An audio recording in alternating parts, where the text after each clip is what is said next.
महाराष्ट्र राज्याचे आराध्य दैवत छत्रपती शिवाजी महाराज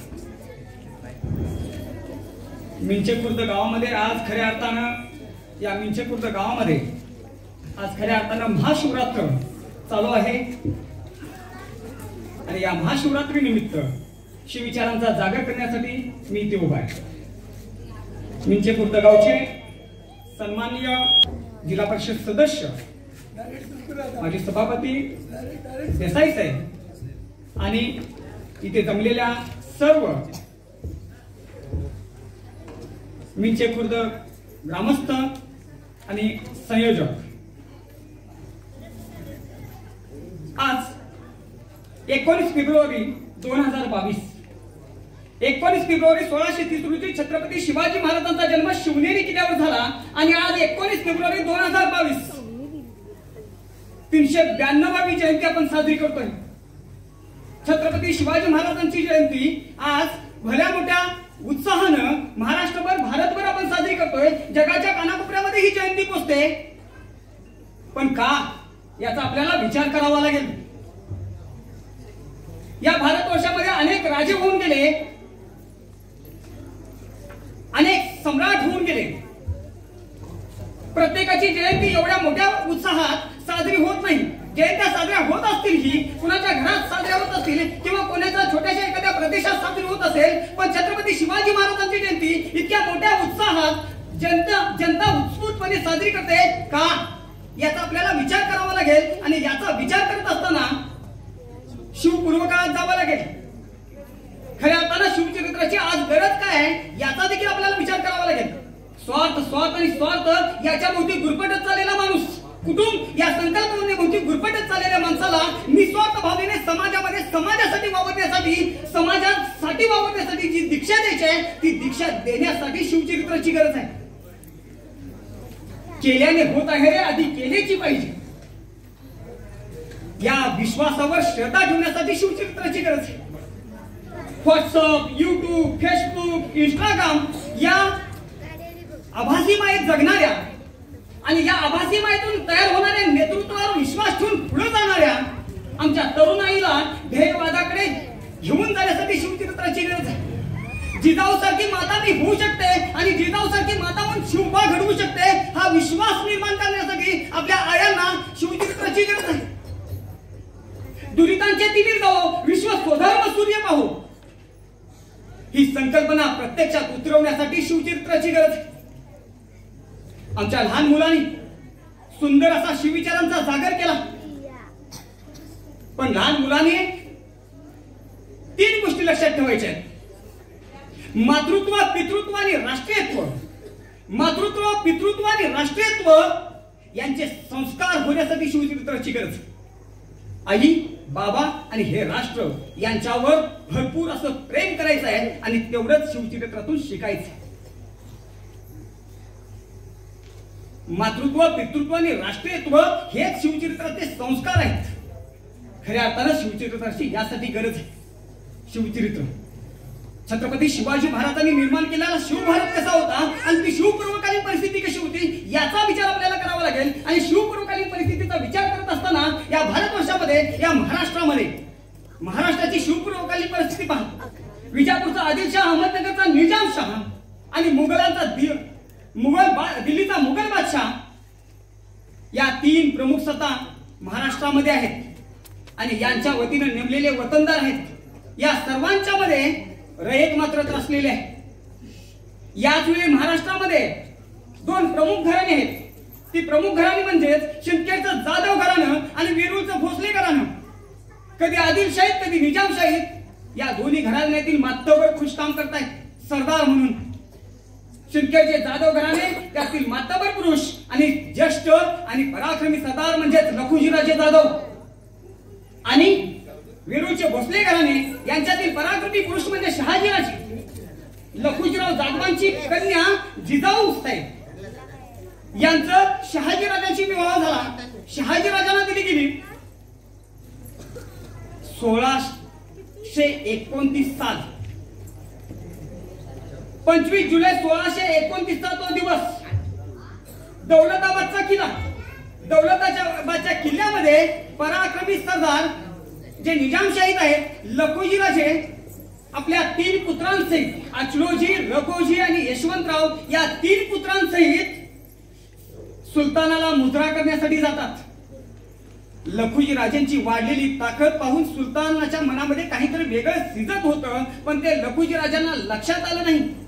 लखुजी राजे मुजरा करण्यासाठी गेलेले आहेत. याच वेळी तो जुलैचा महिना आहे.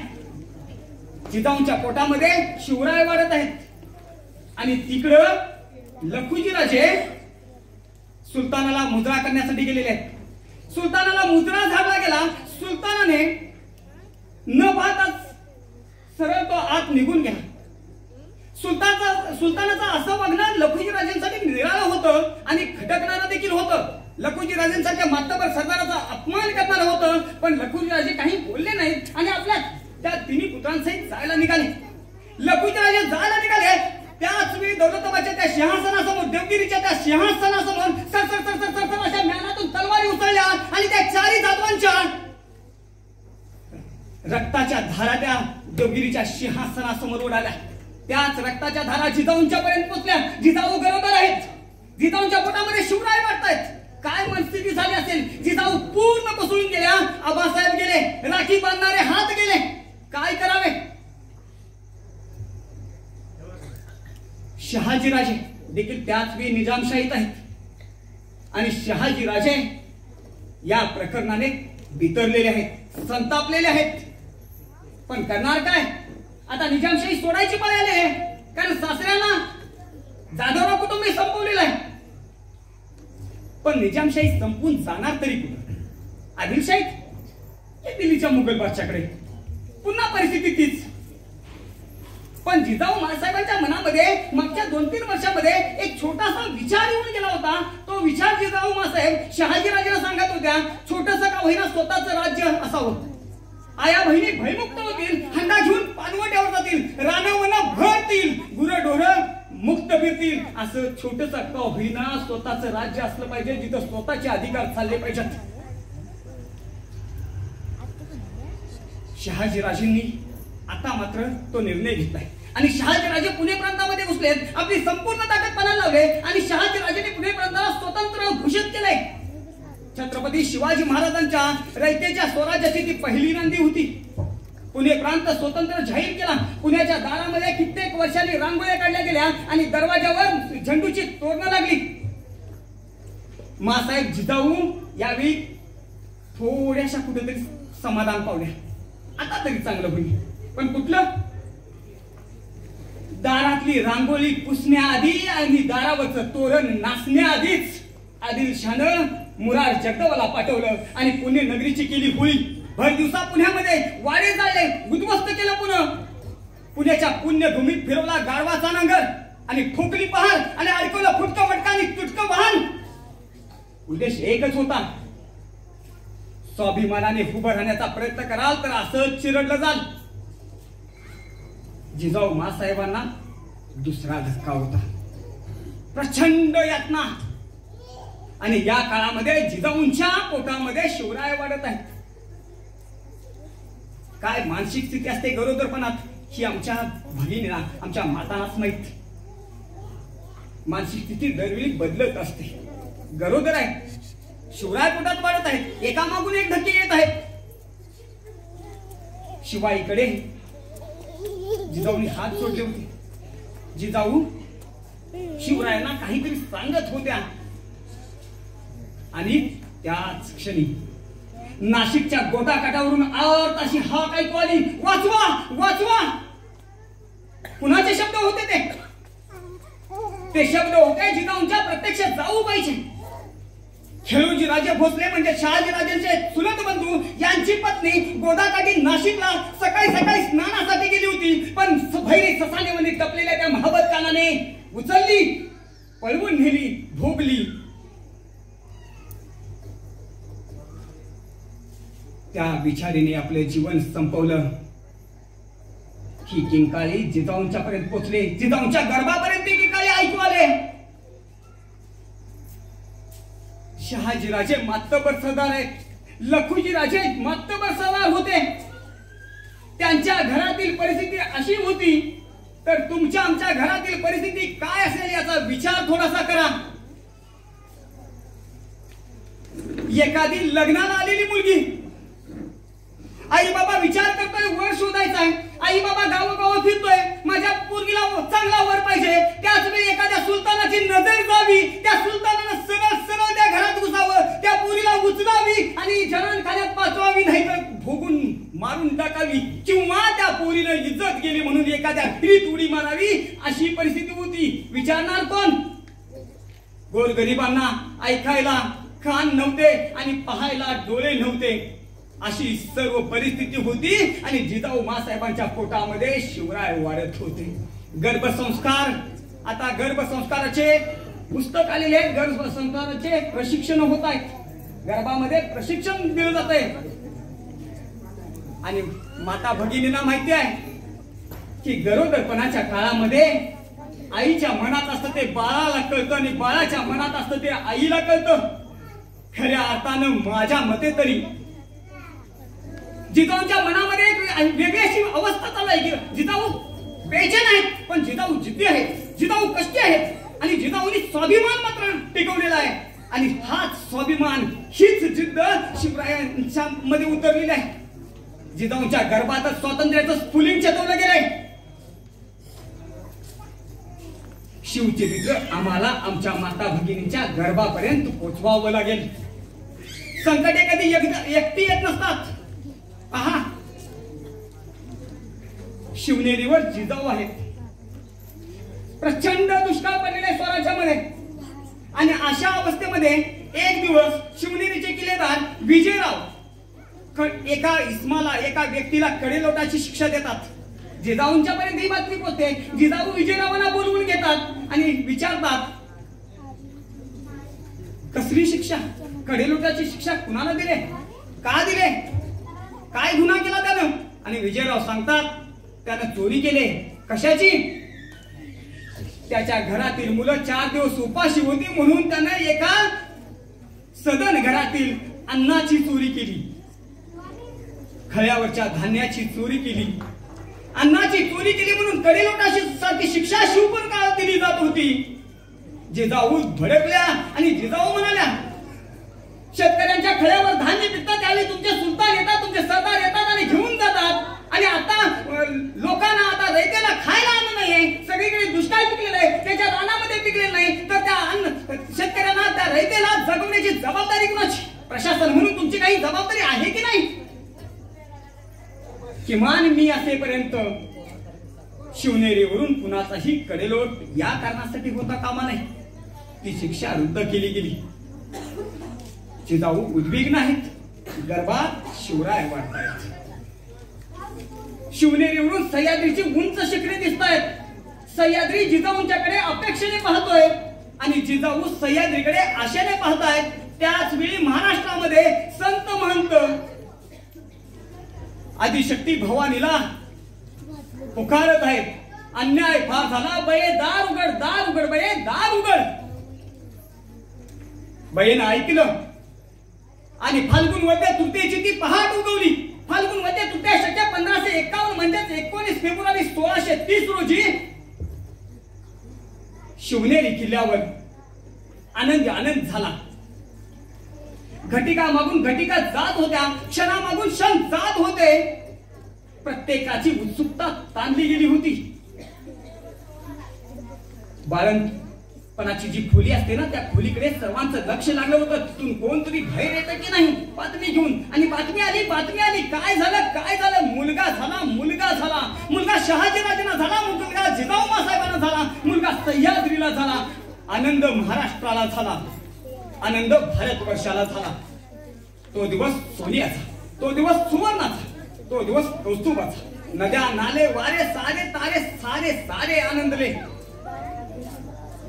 छत्रपती शिवाजी महाराज आता शिवनेरीवर वाढू लागलेले आहेत. शहाजीराजे आणि मासाहेब जिजाऊंच्या मनामध्ये आता वेगळ्या प्रकारचं स्वप्न आकार घेत आहे. याच वेळी बरोबर शहाजीराजे बंगळूरमध्ये निजामशाही चालवत आहेत. निजामशाहीचा जो छोटा मुलगा होता त्याला आपल्या मांडीवर बसवलंय आणि शहाजीराजांनी स्वतंत्र असं राज्य कारभार चालवायला चालू केलाय, आपण चालवत नाही, निजामशाह चालवतोय असं दाखवून ते चालवतायत. त्यांचं 75 पंडित त्यांच्या दरबारी आहेत. इकडे शिवनेरीवर शिवबा मोठा होत आहे. शिवबाने पुण्यात प्रवेश केला आणि कालांतराने शहाजीराजांनी निरोप देऊन जिजाऊ माँसाहेब आणि शिवबाला बंगळूरला बोलवून घेतलं. बंगळूरमध्ये शहाजीराजांच्या शिक्षणाची व्यवस्था केली गेली. वेगवेगळ्या क्षेत्रातले पंडित शिवरायांसाठी नेमले गेले आणि 2 वर्षांनी शिवरायांना पुण्याकडे पाठवलं जिजाऊ माँसाहेबांच्या सोबत. त्यावेळी त्यांच्या बरोबर दिले 4 ज्येष्ठ सरदार होते. विविध क्षेत्रातील जी माणसं होती ती अशी 4 विश्वासू सरदार त्यांच्या बरोबर दिले. त्यांच्या बरोबर भगवा ध्वज दिला आणि सगळ्यात महत्वाचं म्हणजे दिलं ध्येय. ते ध्येय असं होतं ते आपण सर्वांनीच म्हणूया, ती राजमुद्रा. प्रतिपचंद्र लेखेव, आपण सर्वांनी म्हणायचंय, प्रतिपचंद्र लेखेव वर्धिष्णू विश्ववंदिता शहा सनो शिवशस्या मुद्रा भद्राय राज्यते. शहाजीराजे संस्कृतचे पंडित आहेत आणि शहाजीराजांनी ही राजमुद्रा दिलेली आहे. या राजमुद्रेचा अर्थ असा आहे, प्रतिपदेच्या चंद्रकलेप्रमाणे वाढत जाणार आणि विश्वाला वंद्य असणार असं राज्य शहाजीराजेंचा मुलगा शिवाजीराजेंनी निर्माण करावं. आम्ही आमच्या छत्रपती शिवाजी महाराजांचं राज्याची संकल्पना काय करतोय? शहाजीराजांना आणि बाळासाहेब जिजाऊंच्या मनामध्ये काय होतं? विश्वाला वंद्य असं राज्य तू निर्माण केलं पाहिजे. आता ध्येय दिले, ध्येयाच्या मागे पळणं आलं. आपल्या मुलांना देखील आपण ध्येय देतो पहा. 10वी मध्ये 90% पार, 10वी मध्ये 96% पार. आपल्या मुलांना छोटी छोटी ध्येय देतो. आपली तरुण मुलं देखील एक छोटी छोटी ध्येय घेतात पहा. आमच्या भावाने एकदा ध्येय म्हणजे ध्येय ठरवलं, या शिवजयंतीपासून, मागच्या वर्षी या शिवजयंतीपासून सकाळी मी 5 वाजता उठणार आणि व्यायाम करणार. 19 फेब्रुवारी झाली, 20 फेब्रुवारी झाली, 21 फेब्रुवारी झाली. हा काय गजर वाजेना, हा काय उठेना. परिस्थिती अशी आहे, आमची ध्येय नाही. एकदा ध्येय निश्चित झाल्यावर त्या ध्येय निश्चितसाठी क्षण आणि क्षण वेचणं म्हणजेच शिवचरित्र जगणं. शिवरायांचं ध्येय ठरलं होतं स्वराज्य. आता शिवराय ध्येयासाठी पळू लागले, ध्येयासाठी मावळ खोऱ्यात पळू लागले. मावळ खोऱ्यात एक एक एक एक एक एक एक एक एक अशी माणसं जमा करू लागले. बाजी आला, तानाजी आला, यसाजी आला, मुरारबाजी आला, शिवाकाशीद आला, भैरजी आला, जिवाजी आला. अशी जीवाभावाची माणसं आता शिवराय गोळा करू लागले. हीच जीवाभावाची माणसं घेऊन स्वराज्याची दौड करायची आहे आणि पुढे जाऊन हिंदवी स्वराज्य, विश्ववंदनीय स्वराज्य निर्माण करायचं आहे. शिवराय आता पुढे पुढे चालले होते. आदिलशाची नजर मात्र शिवरायांच्यावर होती. स्वराज्य स्थापनेची प्रतिज्ञा शिवरायांनी केली आणि शिवरायांनी तोरणा किल्ला जिंकला. आदिलशाची नजर होती आणि आदिलशाला त्या काळात असं वाटत होतं की शहाजीराजेंची आतून काहीतरी फूस असली पाहिजे, काहीतरी फूस असली पाहिजे, त्याशिवाय असं करत नाही. आणि प्रत्येक वेळी शहाजीराजे असे म्हणायचे की माझा काही संबंध नाही, माझं तो काय ऐकत नाही. आता असं होतंय पा कधी कधी, म्हणजे अडचण येते.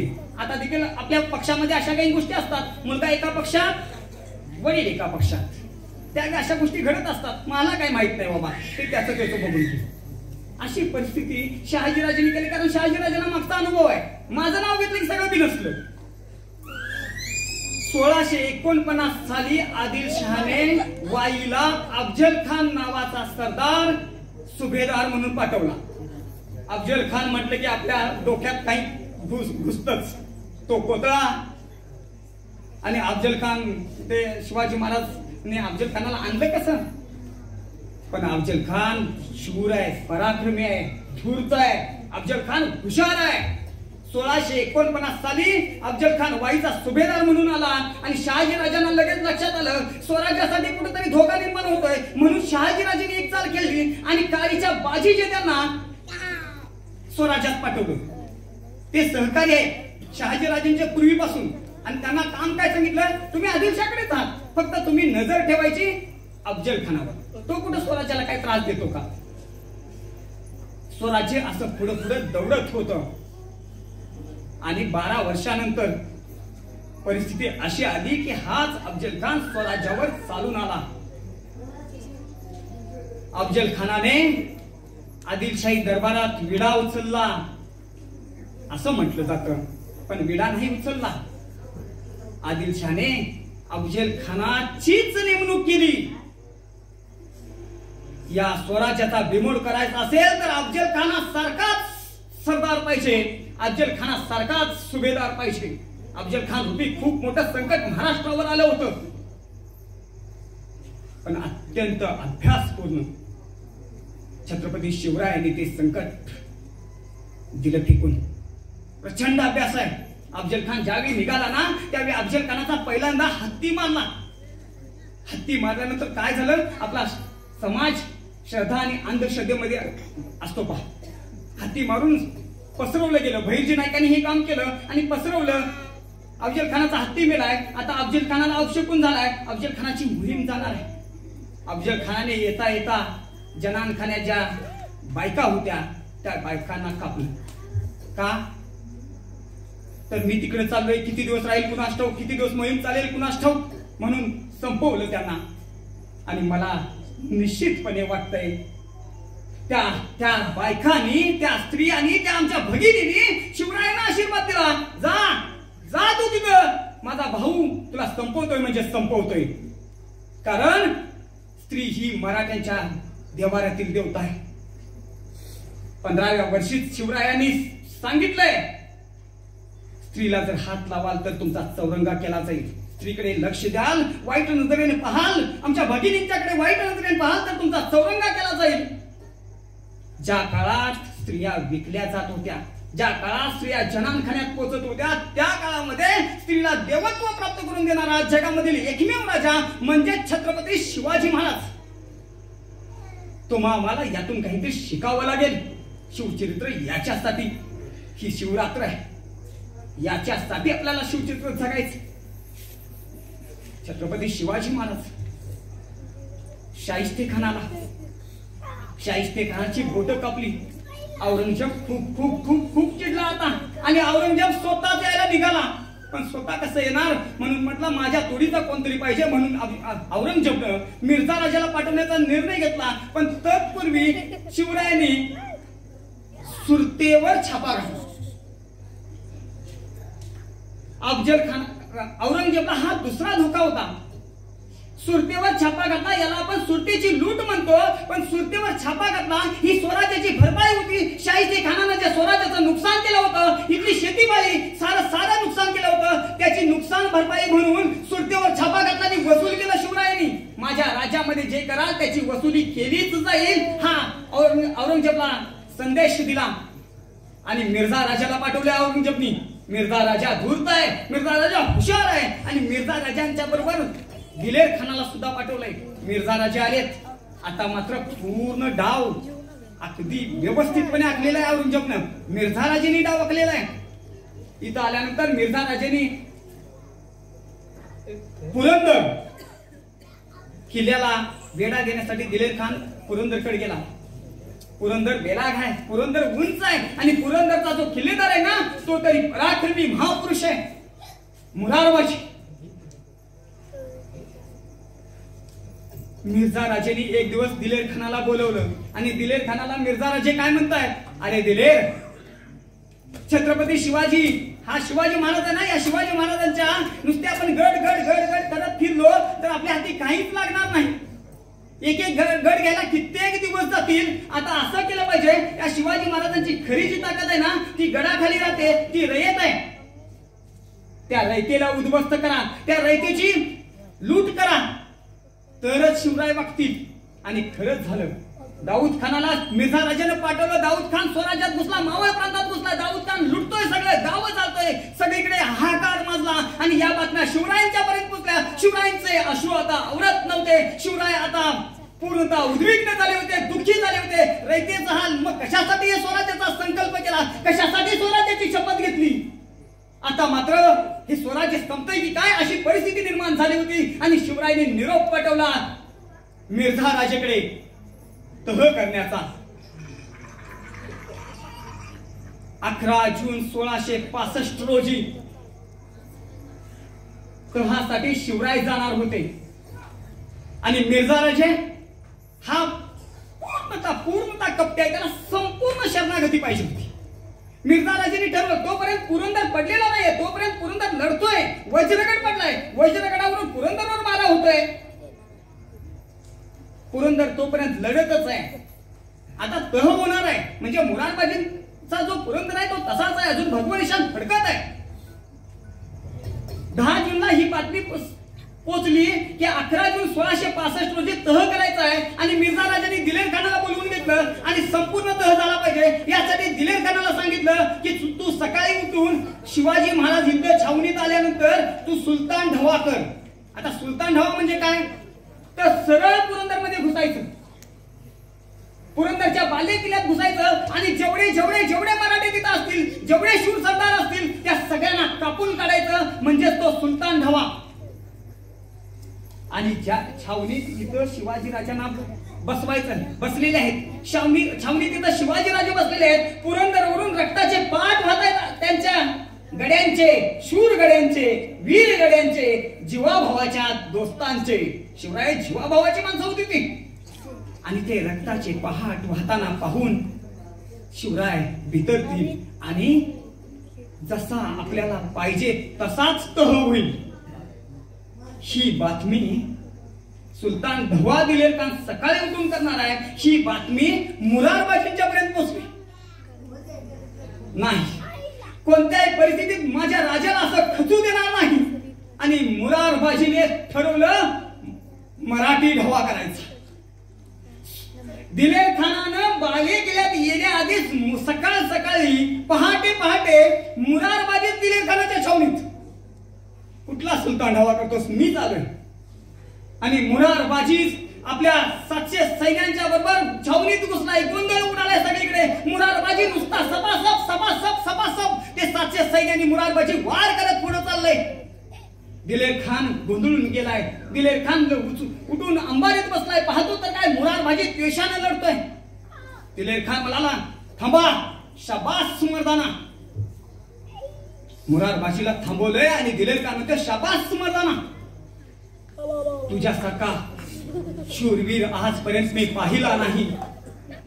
तू आमच्याकडे ये, आमचा कौल घे. बादशाह तुला सरदार की देतील, सरफराशी करतील. काय आहे ते शिवाजीच्या राज्यात. आणि हे दिलेर खानाचे सुटलेले शब्द, दिलेर खानाचे हे सुटलेले शब्द मुरारबाजीच्या हृदयात कंठात जसे लाखो बाण घुसावेत तसे घुसलेत. मुरारबाजी अधिकच चौथा आणि म्हणतोय अरे जा, आम्ही शिवरायांची माणसं, तुझा कौल घेतो की काय. असे बोलता बोलताच मुरारबाजी द्वेषानं पुढे चाललाय. आता मुरारबाजी दिलेर खानाकडे चाललाय, नुसता दिलेर खानाकडे चाललाय.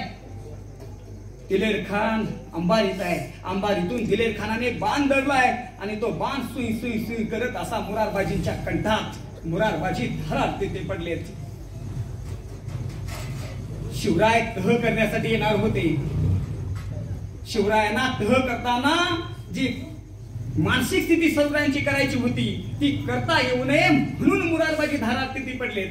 अशी जीवाची बाशी लावणारी माणसं, मरणाला हसत हसत सामोरी जाणारी माणसं शिवरायांनी निर्माण केली. का निर्माण झाली अशी माणसं, याचं कारण एकच आहे. मी गेलो तरी चालेल पण हा लाखांचा पोशिंदा जगला पाहिजे. मी गेलो तरी चालेल पण माझं कुटुंब जगलं पाहिजे आणि माझं कुटुंब जगवण्याची जबाबदारी पालक म्हणून छत्रपती शिवाजी महाराज घेणार आहेत. याच्यावर 100% विश्वास मुरारबाजींचा आहे, तानाजींचा आहे, बाजींचा आहे, शिवा काशीदांचा आहे. आणि झोमणारे शब्द लागले म्हणून बहलूल खानाच्या त्या छावणीत घुसणाऱ्या प्रतापराव गुजरांचा आहे. प्रतापराव गुजर गेले छावणीत घुसले. आपल्या 7 मराठ्यांचं वीर मराठे 6 आणि प्रतापराव गुजर बहलूल खानाच्या छावणीत घुसले. ते परत नाही आले पण शिवरायांनी प्रतापराव गुजरांची मुलगी सून म्हणून आपल्या घरी आणली. छत्रपती शिवाजी महाराजांनी कधीही आपल्या मावळ्यांना, त्यांच्या कुटुंबियांना अंतर दिलं नाही. त्यांच्या सर्व जबाबदारी आपल्यावर घेतली आणि म्हणूनच शिवचरित्रामध्ये शिवरायांसाठी जी माणसं आली, पहा सैनिक लढतायत. एखाद्या लढाईमध्ये सैनिक लढत असतात, त्यांना माहिती नसतं की आपला मृत्यू होणार आहे. पण इथं प्रत्येक टप्प्यावर प्रत्येक माणसाला माहिती आहे, अरे पुढे जाऊन मी मरणारच आहे. तरी देखील ही माणसं तयार होती. याचं कारण शिवचरित्र, छत्रपती शिवाजी महाराजांनी निर्माण केलेला विश्वास. हे राज्य शिवाजी ह्या एकट्या माणसाचं नव्हतं, हे राज्य रयतेचं होतं. आणि म्हणून लोक मरायला सुद्धा तयार होत होती. शिवचरित्राचं गमक हे आहे. पुरंदरचा तह झाला, प्रचंड पराभव, प्रचंड तो तह आहे मानसिकता, शिवरायांची मानसिकता लक्षात घ्या. पुरंदरच्या तहामध्ये होतं नव्हतं ते गेलंय. स्वराज्याचा जो प्रयत्न केला होता तो पूर्ण उद्ध्वस्त होईल काय अशी परिस्थिती निर्माण झाली. आणि छत्रपती शिवरायांच्या जागी आपल्यासारखा कुणीतरी असता की इतका पराभव जे पाहिलं होतं. वडिलांना काय सांगितलंय, आईला काय सांगितलंय, विश्ववंदनीय राज्य करायचं आहे. आणि इथं तर काय आज परिस्थिती काय आली माझ्यावर. एखादा घराकडेच गेला नसता, सरळ जाऊन उडी मारून आत्महत्या केली असती, आत्महत्याच केली असती. कारण गेल्या वर्षी आमच्या इथं असं झालं, शेजारच्या मुलाला 97% मार्क पडले. पुढच्या वर्षी माझं मुलगा 10वीला जाणार होतं. म्हणून आई वडिलांनी त्या मुलाला सांगितलं, त्याला 97% आहेत, तुला 97.5, 97.6, 97.7 काहीतरी पाहिजेतच ना. आई वडिलांनी पूर्णतः प्रेशर द्यायला सुरुवात केलं. मुलगा अभ्यास करू लागला, मुलगा हुशार होता, मुलगा जीवाचं रान करत होता, प्रचंड अभ्यास करत होता. निकाल लागला, निकालामध्ये 92%, 5% कमी पडले. मुलगा ऑनलाईन तो निकाल पाहिला, शहरामध्ये जाऊन मुलगा घरी नाही आला. सरळ सरळ मुलाने आपलं जीव संपवला. कारण घरामध्ये उत्तर काय द्यायचं, 5% कमी पडले, शेजाऱ्यांना उत्तर काय द्यायचं. हाही सांगत होता ना, होय मी 98% पडणार. आपल्याला याच्यावर विचार करावा लागेल. शिवाजी महाराज इथं पराभूत झालेत. शिवाजी महाराजांचा इथं संपूर्ण पराभूत झाल्यासारखं आहे, मानसिकता आहे. पण शिवाजी महाराजांना माहिती आहे, कोणतंही संकट आलं, कितीही अडचणी आल्या तरी माझ्या घरामध्ये जिजाऊ नावाचं असं एक विद्यापीठ आहे, त्याच्याशी मी संवाद साधू शकतो, त्याच्याशी मी बोलू शकतो. आजच्या आया, आजचे बाबा आपल्या मुलांशी बोलतायत का, मुलांशी मित्रत्वाचं नातं ठेवतायत का, मुलांना संकटामध्ये मदत करतायत का, याचा विचार आपल्याला करावा लागेल. शिवचरित्राची गरज यासाठी आहे, तरुणांना ध्येयवादाकडे नेण्यासाठी आहे. गेली 7 वर्ष झालं माझ्या घरातील टीव्ही बंद आहे. मुलं मोठी होताना मोठ्यांनी जबाबदारीनं वागलं पाहिजे. आपल्या मुलांना जो वेळ द्यायचा आहे ना, तो 7 ते 9, आणि याबरोबर 7 ते 9 या वेळेमध्ये घरामध्ये काय चालू असतं, प्रत्येक घरामध्ये काय चालू असतं, त्या मालिका चालू असतात. कारण तो वेळ बरोबर त्या मालिकेने कॅच केलाय, पकडलाय तो. आणि ती मालिकेचं असं असतं, आज भाग बघितला की बरोबर ते अशा क्षणी थांबवतात ना, दुसऱ्या दिवशी बघायलाच पाहिजे. आणि ते सुरू होतं, डोक्यात सुरू होतं. परवा आमच्या त्या शेतामध्ये अशा महिला भगिनी आमच्या काम करत होत्या, आणि कुठली तरी मालिका होती ती. रात्री बघितलंय, संध्याकाळी बघायचं आहे, आणि तिथं चर्चा काय चालू आहे, आता काय होणार, आता काय होणार, आता काय होणार, म्हणजे काय व्हायचं ते आधीच झालंय, फक्त ते तुम्हाला दाखवलं जातं. त्याच्यापेक्षा आपल्या मुलांना घडून येण्यासाठी वेळ द्या.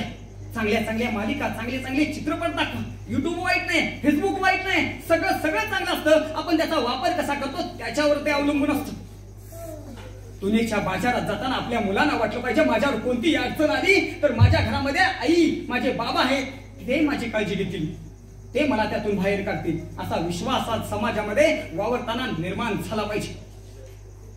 पुरंदरचा तह झाला, त्या तहानंतर देखील शिवराय खचले होते, थोडेसे खचले, पण शिवराय काय हटणारे नव्हते ना.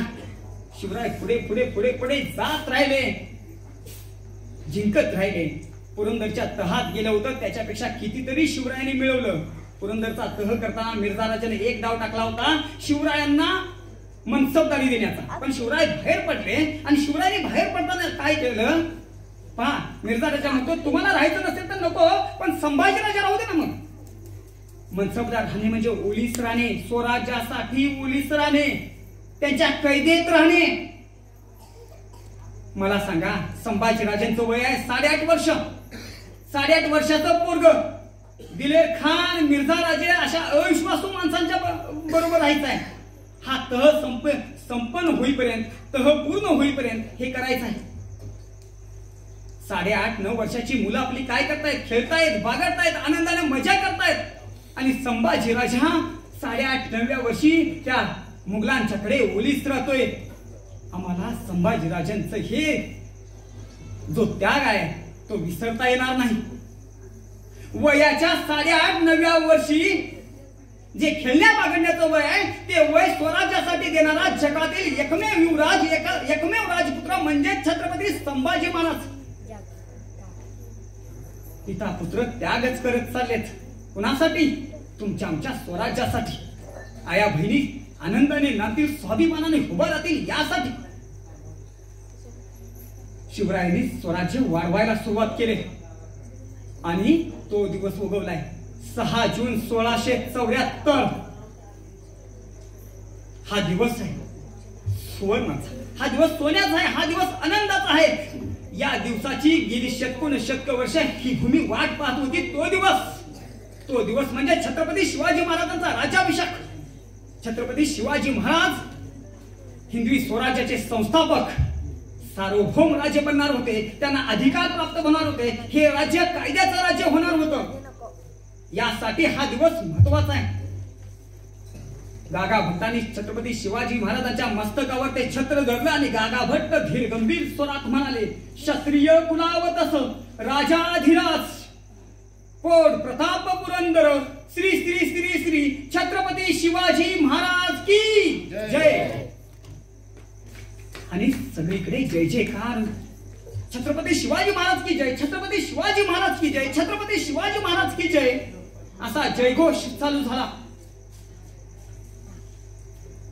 हेनरी ऑगचिल्डन इंग्रजांचा वकील आला होता. इंग्रजांकडून त्याने देखील शिवरायांना नजराणा दिला. जिजाऊ मासाहेबांनी हा क्षण पाहिला. त्यांच्या डोळ्यामध्ये आनंद अश्रू वाहिले आणि त्या पुतळाबाईंना म्हणतायत की माझीच नजर लागेल, मला जरा बाजूला घेऊन जा. जिजाऊ मासाहेब राज दरबाराकडे जातात. शिवराय जगदीश्वराचं दर्शन घेतात आणि शिवराय शेवटचं दर्शन आपल्या दैवताचं, आपल्या मातृत्वाचं घेण्यासाठी राज दरबाराकडे जातात. मासाहेबांना समजतं की छत्रपती यायला लागलेले आहेत. मासाहेब आता वयोवृद्ध आहेत. मासाहेब उठतायत. मासाहेब छत्रपती समोरून येत आहेत. मासाहेब तिकडून जात आहेत. छत्रपती समोरून येत आहेत. मासाहेब त्यांच्या पुढे जात आहेत आणि छत्रपती समोर दिसताच मासाहेब खाली वाकलेत मुजरा करण्यासाठी, दर्शन घेण्यासाठी. छत्रपतींनी सरळ येऊन मासाहेबांचे हात धरले. आऊसाहेब काय करता? हात घे. दर्शन घेतोय, छत्रपतींचं दर्शन घेतोय. अहो मी तुमचा मुलगा शिवबा. मला ते माहित नाही. शिवबा नावाचं एक मूल मला होतं. माझ्यापेक्षा धरतीला त्याची जास्त गरज होती. मी धरतीला ते देऊन टाकलं. ते मुलात छत्रपती झालं, मी रीती झाले. आणि पुन्हा जिजाऊ मासाहेब खाली वाकल्यात. तोच शिवरायांनी घट्ट पकडले, घट्ट मिठी मारले आणि म्हणतायत, आऊसाहेब आऊसाहेब ही जगातील सर्वोत्तम मिठी होती, याला मोल नाही. धन्य ती आई, धन्य तो पुत्र. माझ्या बहिणींनो, माझ्या मातांनो, आपल्याला जिजाऊ व्हावं लागेल. आपल्याला शिवबासारखा मुलगा निर्माण करावा लागेल. आणि माझ्या तरुण भावांनो, बहिणींनो, इतकं मोठं व्हा की आपल्या आई वडिलांना वाटलं पाहिजे आपलं दर्शन घ्यावं. यापेक्षा जगामध्ये वेगळी उंची ती काय असू शकते? इतकं मोठं आपल्याला होता आलं पाहिजे. इतका पराक्रमी पुरुष आपल्याला निर्माण होता आलं पाहिजे. इतका पराक्रम आपल्याला करता आलं पाहिजे. आणि त्यासाठी लागतं ध्येयवाद, त्यासाठी लागतो संघर्ष, त्यासाठी लागते जिद्द, त्यासाठी उपसाग लागतात कष्ट. आणि ते सारं शिवचरित्रात मिळतं. एकच गोष्ट सांगतो,